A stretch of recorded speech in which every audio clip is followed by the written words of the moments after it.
Hi friends, welcome back to my channel Swapna S S blogs.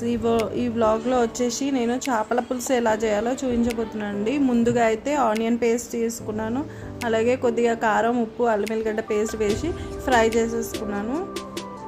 చూడండి, ఇలా fry చేసుకోవాలి. కొద్దిగానే ఆయిల్ పోసుకుంటాను. చూడండి, ఇలా ఫ్రై చేసుకున్న దాంట్లో మనం ముందుగా నానబెట్టుకున్న చింతపండు పులుసును అయితే పిసుకొని దాంట్లో వేసేసుకోవాలి. ఎందుకంటే ఆనియన్, కారం ఇవన్నీ చింతపండు పులుసులో బాగా ఉడకాలన్నమాట.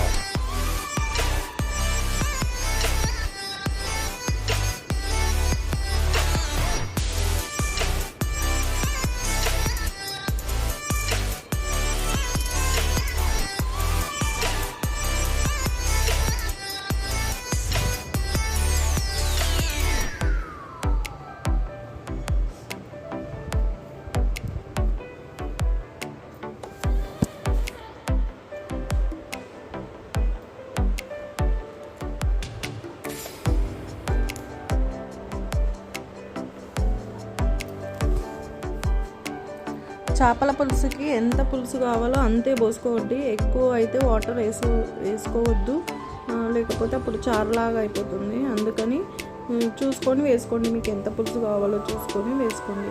ఇప్పుడైతే నేను కొంచెం మగ్గింది కదా, మగ్గిన తర్వాత కొంచెం జీలకర్ర, మెంతులు, ధనియాల పౌడర్ అయితే వేసేసుకున్నాను. చేపల పులుసుకి మెయిన్ అవే అండి.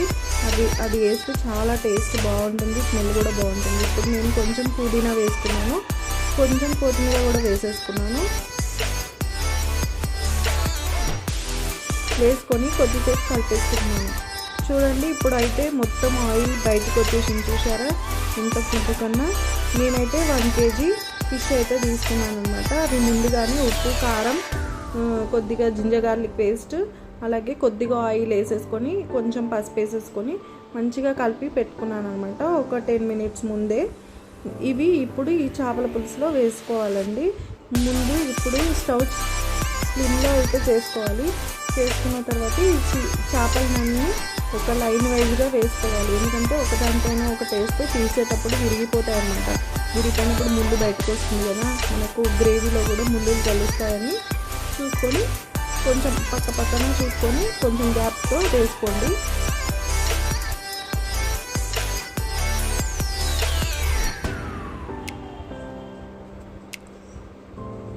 నేనైతే ఇలా వేసుకుంటున్నాను అనమాట.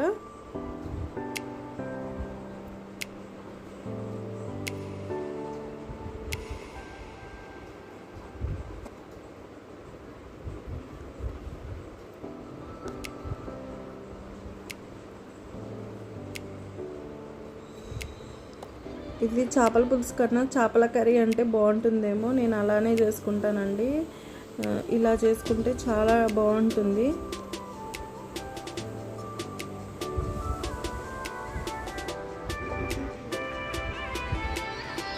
ఒకసారి ఇవన్నీ చేపలు వేసుకున్న తర్వాత నెమ్మదిగా కొంచెం చూసుకొని ఒక్కొక్క పీస్కి కొంచెం గ్యాప్ ఇచ్చుకుంటూ కలుపుకున్నట్టు చేయాలి. ఇలా మొత్తం రౌండప్ చేసి కలిపినట్టయితే కలుపుకోకండి. ఇప్పుడు నేను కొంచెం సాల్ట్ వేసుకున్నాను, ఆల్రెడీ వేసుకున్నాను అనమాట. నాకు సాల్ట్ తగ్గుతుందేమో అని చెప్పి కొద్దిగా సాల్ట్ అయితే వేసేసుకున్నాను. వేసుకున్న తర్వాత చూడండి,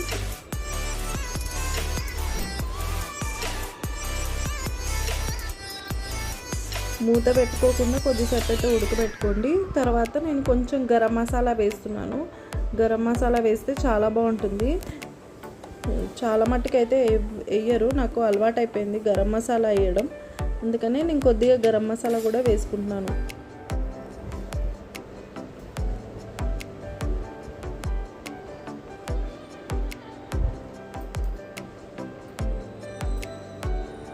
మళ్ళొక్కసారి గరం మసాలా వేసుకున్న తర్వాత మళ్ళొక్కసారి కొంచెం కలుపుకున్నట్టు చేసేసి కొద్దిగా కొత్తిమీర, పుదీనా వేసేసుకొని కొద్దిసేపు మూత పెట్టేసుకోవాలి.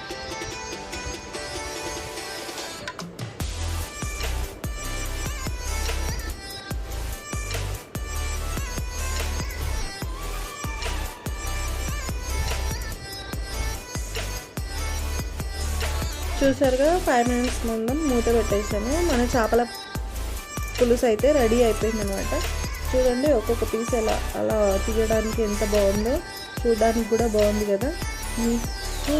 మీరు కూడా ట్రై చేయండి. ఇప్పుడైతే పులుసు పైన అయితే ఆయిల్ అయితే తేలింది కదా, ఇప్పుడు మళ్ళీ ఒకసారి కొంచెం కొత్తిమీర పుదీనా వేసేసుకొని నేనైతే ఇప్పుడు స్టవ్ ఆఫ్ చేసేసుకుంటున్నానండి. ఈ ఈ పులుసు కొంచెం చల్లారిన తర్వాత అయితే చాలా బాగుంటుంది, లేదంటే నెక్స్ట్ డే కూడా బాగుంటుంది. మీకు ఈ వీడియో నచ్చినట్లయితే like, share, subscribe my channel.